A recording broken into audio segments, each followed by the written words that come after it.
Then we have also the reading of the Quran.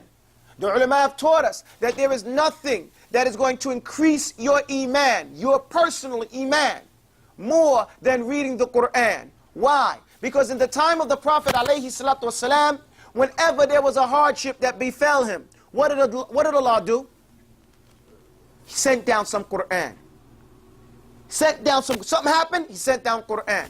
They said that the Prophet's wife, Aisha, was a whore. You guys know that? You hear that? People said that about the Prophet. What did the Prophet wait for? What did he wait for? Revelation. What did Aisha wait for? Revelation. So this is the thing that's going to correct us and increase our Iman the most. So if you want to do something for the Itikaaf, recite that Quran. Read, read, read. Spreading knowledge, if you have it.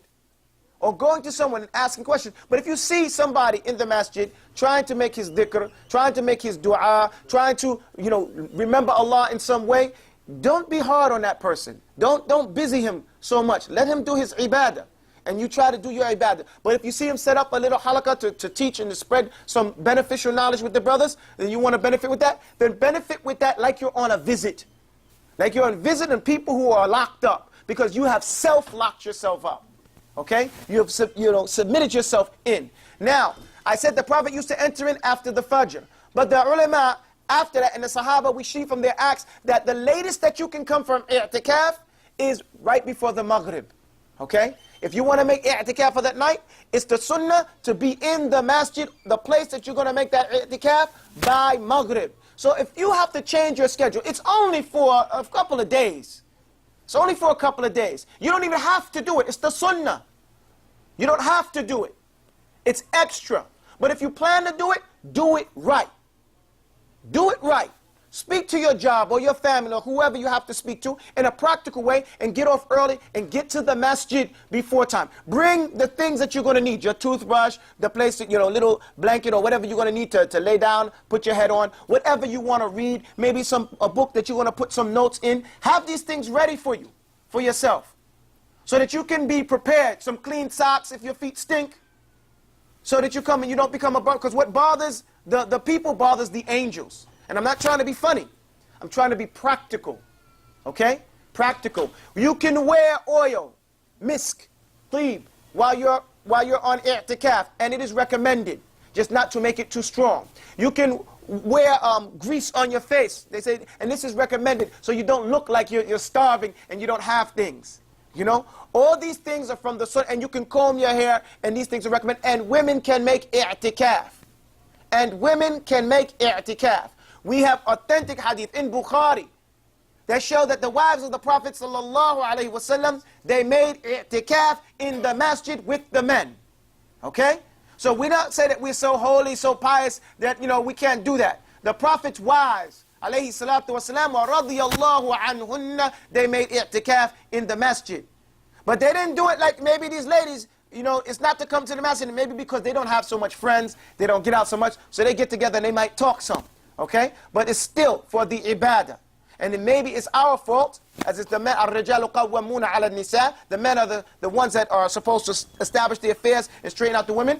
We're not doing the sunnah with regards to the women, as the Prophet ﷺ used to set aside a day specifically for the women. Right? He used to set a day aside specifically to deal with the women issues. Are we doing that? I can't hear you guys. Okay. So we don't have to wonder why, if they're a little, off, is because we're not doing our part to make them on. Okay? Do I have any questions about i'tikaf? Yes, sir. To remind us, the Prophet ﷺ teaching said, and every night say Allahumma innal abu. The brother leads the tarawih in the nighttime in the back. He will have to teach you the dua. I remember something. I'm trying to be general and remember specific points. He makes the dua every night. Okay? If you, during the i'tikaf nights, if you want to know a particular dua, the people that are here, they're going to be able to help you out. Go to them and learn it that way. And learn what it means more than anything else. Okay? إِنَّمَا الْأَعْمَالُ بِنِيَّةٍ.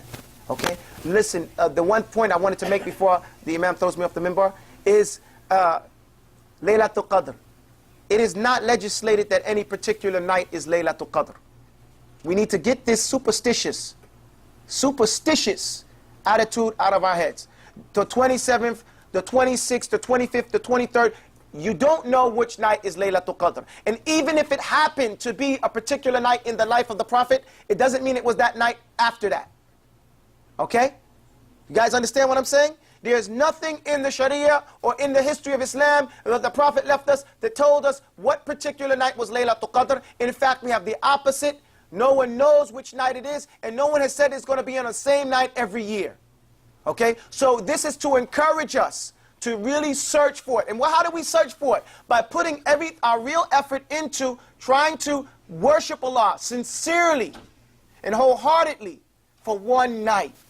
And nowadays we have no dose. What's that thing called that you guys drink at the hospital? 5-hour drink, what do you call it? What's the thing? The Bull, Red Bull.